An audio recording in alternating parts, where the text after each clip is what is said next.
And here we go. Now I'm sorry you guys have waited for so long, well, a week, but here is my review for Avengers Endgame. I have my notes, I have some pictures of favourite moments. Here we go. I don't know how long this review is going to be. I've watched Grace Randolph's over at Beyond the Trailer. I've watched Kevin Smith's. Oh my god, Kevin Smith's review was astonishing. It was a great review. He's always good when it comes to reviews. His trailer reactions and his reviews are brilliant. Check him out, by the way. Same with Grace Randolph over at Beyond the Trailer. Her trailer reactions are brilliant as well. So here we go. Endgame. 11 years in the making. 22 films later, the Avengers have entered the Endgame. I sadly never got to see the midnight premiere, but I got to see it on the Thursday night, so I got to see it the next night. I wore my shoes. I ordered a Marvel t-shirt from Zavi. It never came. What worse could have happened? Oh, that's right. And before I say that's right, this is a mega spoiler review. So what's worse than not being able to wear your Marvel t-shirt, your new Marvel t-shirt? That's what could happen. Tony Stark dies. Now, I cried non-stop for 5 minutes. The final 5 minutes of the film was just heartbreaking for me as a fan of 11 years. I've not missed one film in the cinema. I've got them all on DVD, apart from Black Panther. Blu-ray, apart from Black Panther, but we all know my history of Black Panther. I'm just not a fan of it. It's good, but I'm just like, I'll wait till it's 5 for 30 in HMV. This film, Endgame, was just, I mean, I loved it 3,000 times over. Little reference there. I cried 3 times. So right, I'm not gonna go through the whole film. I'm gonna go through the bits I loved. But there wasn't. Do you know what's funny though? There wasn't anything I didn't like about it. It just all fell just beautifully into the film. It was 3 hours long. It was a beautiful film.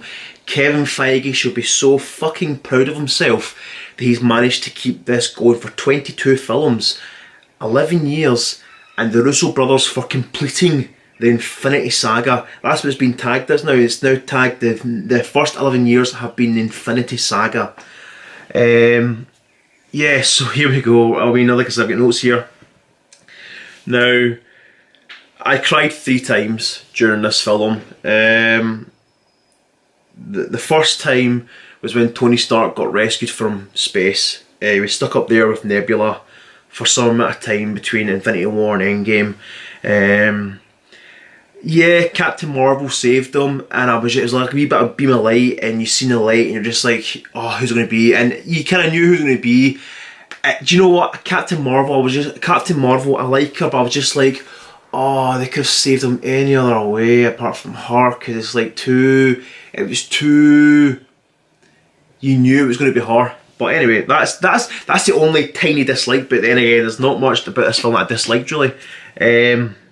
So yeah, I teared up when he was getting lifted, when he got brought back down to Earth and he entered like the Avengers compound. You're just like, oh my god, he's alive, thank god. Okay, he's alive for now, thank god for that. My second tear up was Avengers Assemble. At the very end, you had like a comic book moment. I mean, like I said, it's a big film, but it felt like a big comic book annual. It felt like this big crossover issue of Avengers, and it was. And it just, Avengers Assemble, and they all came, obviously, no-brainer, they all came, but all the Avengers who perished in the last film, Black Panther, Spider-Man, the Guardians of the Galaxy, Doctor Strange, you name it, they're back. Apart from Gamora, but we'll talk more about that, because there's a little... We'll talk more about that.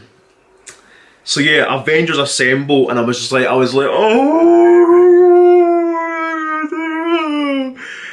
And then we got the moment where they finally killed Tony Stark.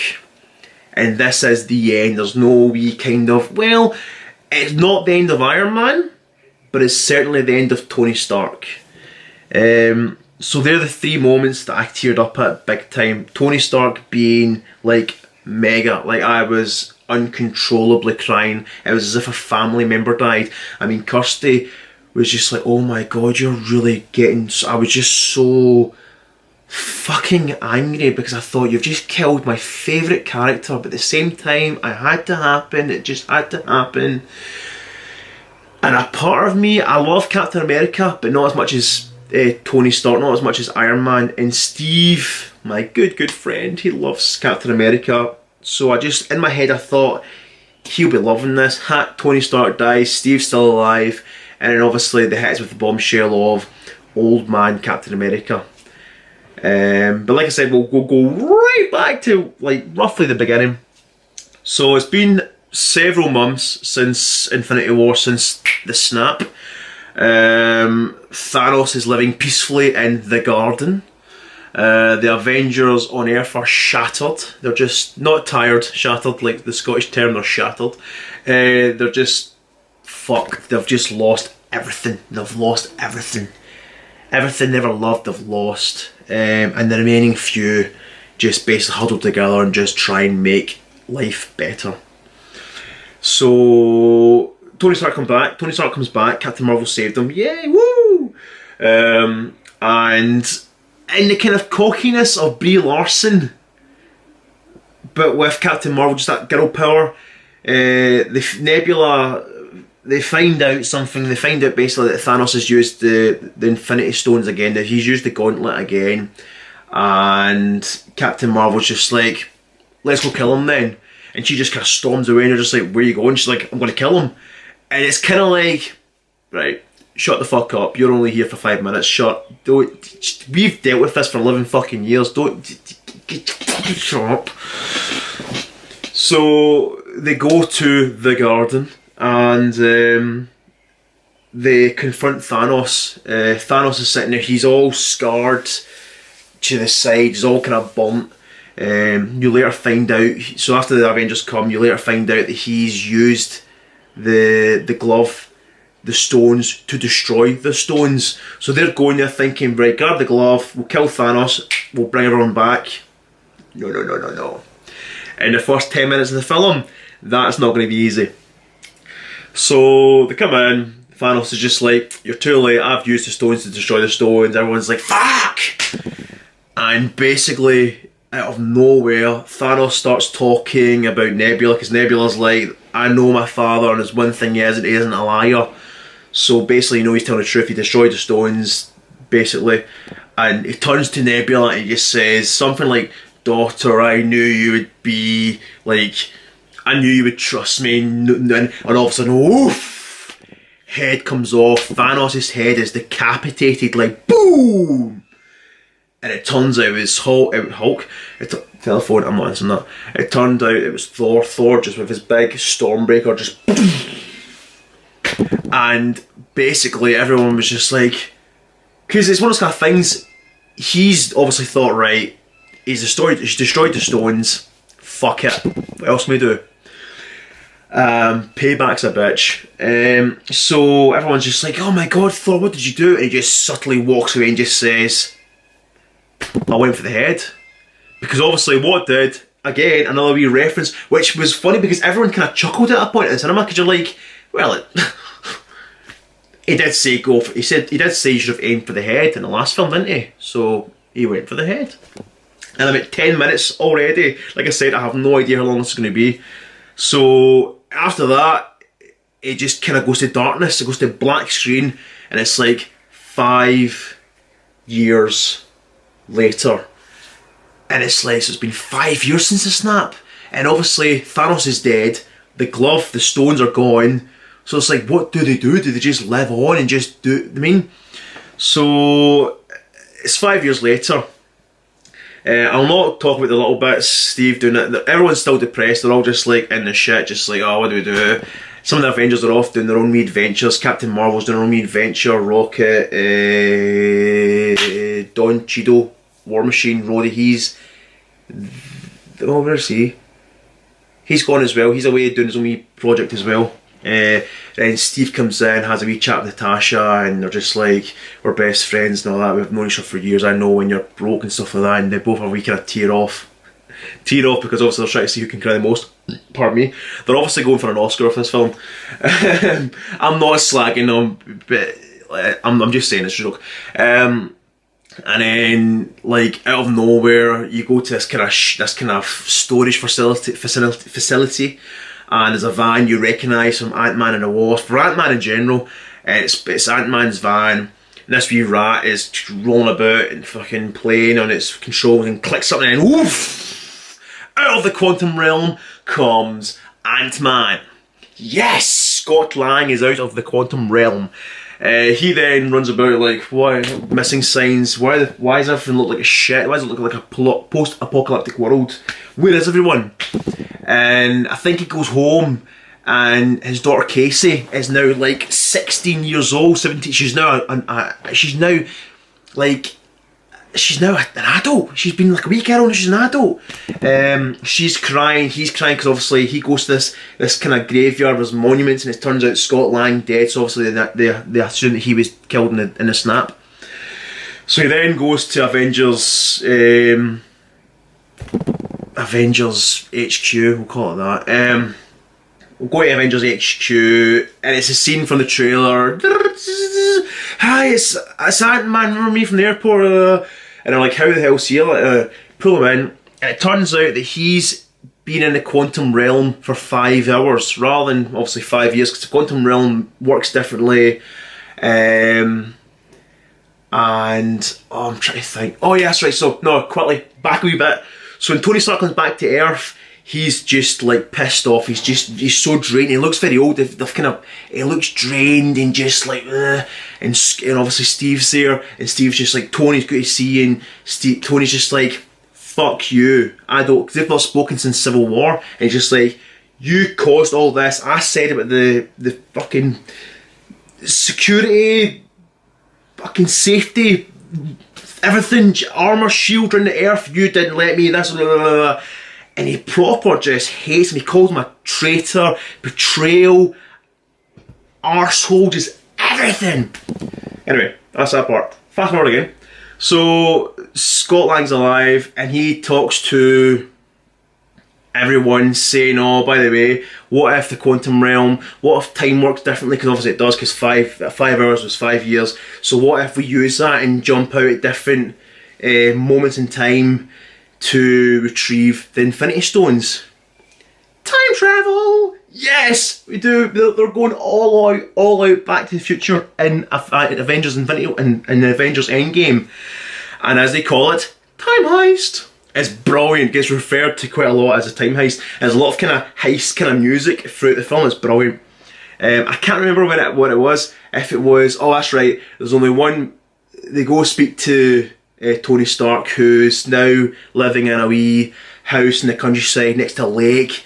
He's got a daughter. Oh, she's beautiful, Morgan. And Steve goes. They all shake hands. So obviously it's been 5 years, but obviously Steve and Tony are just like, that's what it is. I fucked up. I'm sorry. Shake hands. They're all just like, you know. Scott's alive. You know, Ant-Man, big guy. Oh yeah, giant man. Yeah, okay. We're going to try and figure out time travel. Okay. Quantum realm, get the Infinity Stones. And Tony Stark was kind of like, that was in the past, it was 5 years ago. I keep doing that, I keep moving my camera. It's 5 years ago, I'm done. So he basically just retires himself and says, I'm done. Okay, fair enough, they all say that's fine. He says, by the way, Pepper's made dinner. You can stay for dinner, but we don't talk shop. That's it, the end. I'm not talking about it, done deal. And in that, we then find out that Tony Stark's been working on time travel. So he talks to Pepper. Pepper's like, I know you're an Avenger. Work comes first. Yeah, fair enough, we get the family, but you know you're not going to be happy unless you do what you have to do. And he's like, I gotta do it, But in between all that, they then, Scarlet, Black Widow and Steve and Natasha and Steve, they're all just like, what do we do? Well, I know what we'll do. We'll just heart. It's they two and Ant-Man. They're just like, what do we do? Oh well, there's only one other guy we can talk to. Then cuts to Bruce Banner, but not just Bruce Banner, but Bruce Banner Hulk. So he then became the comic book character of Professor Hulk, the body of the Hulk, the brains of Bruce Banner, the voice of Bruce Banner, and straight away it was hilarious. He's so funny because it's just so weird, and it now explains why he looks more like Mark Ruffalo than he does look like the Hulk. And me and Kirsty were just like, we were pissing ourselves laughing because you're just kind of like, you don't know if you should be looking at him and laughing or looking at him and being like, this is pretty. It was kind of weird. It was freakishly weird. It was too freaky looking because you're just like, this is too weird. I want the Hulk, but I want Mark Ruffalo. But you're just like, so you get the best of both worlds. Oh, it's weird. But anyway, so he's just like, yeah, time travel is fucking good. I know what I'm doing. It's cool. And this film, don't get me wrong, before I say it, this film is so funny. It's not. It's like hilarious for the fact that it's about. It's depressing, but it's hilarious. So then they realise, right, time travel, cool. So they do a wee test, they send back Scott Lang, Scott back and forth, comes back as Scott, comes back as Scott's young boy, Scott's a baby, he doesn't come back, they're all shit themselves, shit, he comes back. He's been away for like a minute, but like, in their one, it's like, in the quantum realm, it's like, it's ages, anyway, I don't know, it's something anyway. So they find out, there we go, done deal. Tony Stark, so everything's alright, but they're just like, I'm not quite sure, we don't know what we're doing, Whoom! In comes Tony Stark. Bitches! I've made time travel watches! Oh, yes! So there we go, and Tony's basically just like, you'd never have done this without me, so, you know, spin on it. So there we go, Avengers Assemble. So it's like, oh yeah, that's right, Hawkeye, he starts off at the very start of the film, he's out picnicking, having a picnic outside his house, he's training his wee daughter to Hawkeye Jr, whatever, and obviously they all start to fade away, so obviously that's been a snap. He's then went off the grid, he's became like a pound stretcher type Batman. He's killing all the bad guys who deserve to have been snapped up by Thanos rather than the good guys. Fair enough, bit dark, but it's alright. So he becomes Ronin rather than Hawkeye.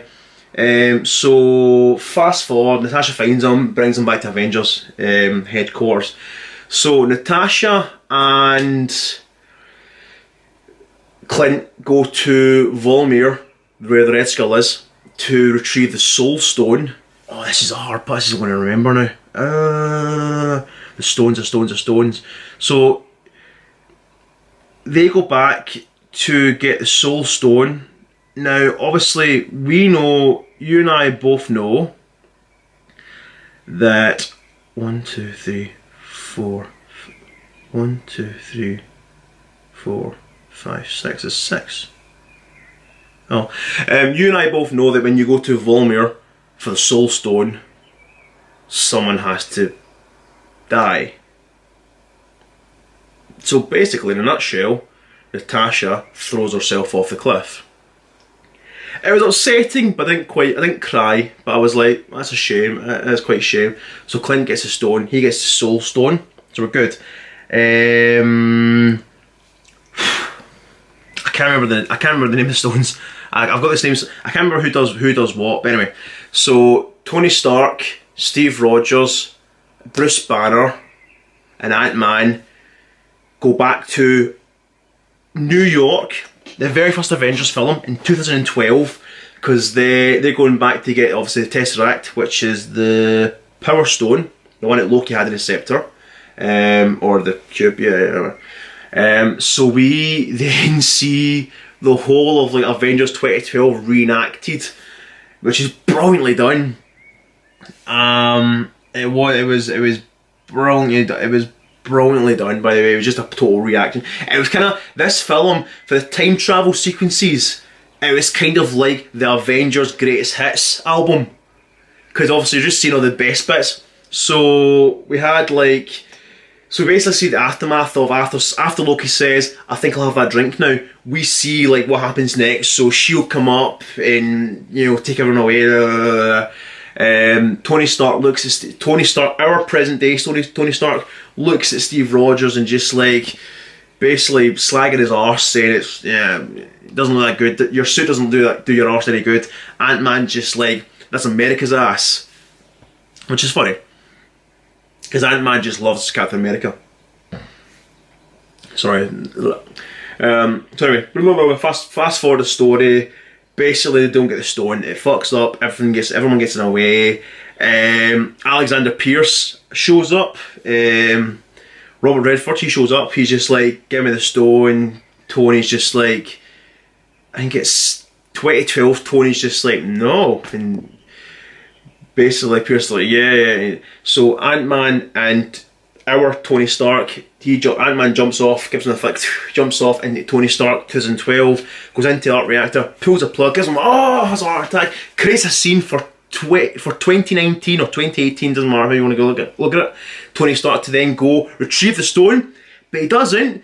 Loki then grabs it. 2012 Loki then grabs it, disappears, and you're like, oh no! It's the whole scene. The Hulk couldn't fit in the lift, so he had to take the stairs. I don't like taking stairs. That's what it was. And just basically hits the door open down the stairs on the ground floor. Hits our Tony Stark out of the way. Shit hits the fan. Loki disappears. Anyway, but also at that time, Bruce Banner, or Professor Hulk, is also over at where Doctor Strange's headquarters are, but he's not Doctor Strange yet, he's still just Doctor Stephen Strange. So the Ancient One's there, Tilda Swinton's there, cameo, she's there, obviously they've got the time stone, so he's just like, I need a time stone, nope, give me it, nope, and she whacks him out, so she whacks Bruce Banner out of the Hulk, so Bruce Banner then looks like a Force ghost. He's just like, please, I need this, and he's like, listen, Doctor Strange gave it up, so what we need, and she just like, Strange gave it up, why would he give it up? And it's like, he must have gave up because he knew what was going to happen. He knew this could happen, the time travel could happen. Because obviously, remember, like in the last film, he's watching, it's like 14 million endings, basically 14 million endgames. So yeah, so it turns out that he kind of knew about this already.